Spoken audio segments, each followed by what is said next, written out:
Another protest for change, marred by violence. For a second night, police came under attack from angry crowds in central London.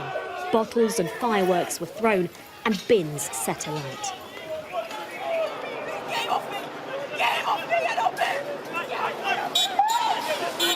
I fell and hit my head, and they all literally trampled over me. They were not bothered. I think 2 of them stayed back and helped, so...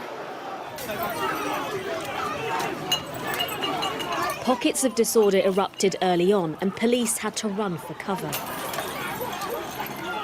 Actions condemned by the Prime Minister, who said people have a right to protest peacefully and while observing social distancing, but they have no right to attack the police. These demonstrations have been subverted by thuggery and they are a betrayal of the cause they purport to serve. Those responsible will be held to account. Black Lives Matter! It was disheartening too for the thousands of peaceful demonstrators who marched outside the US Embassy earlier in the day, determined that this show of solidarity is the defining image.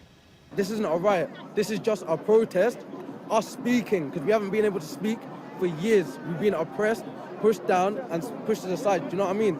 I think it's important for not only myself but the younger generation to be a part of it, have an understanding, understand that there's a bigger picture out there of why things are happening to them.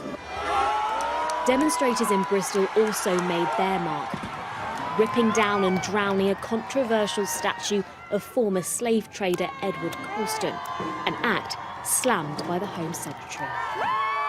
Well, I think that is utterly disgraceful, and that speaks to the acts of disorder, public disorder, that actually have now become a distraction from the cause in which people are actually protesting about.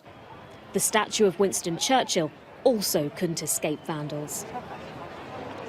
More than 4,000 miles from the scene of George Floyd's death, the cries of injustice could be no clearer on the streets of Britain.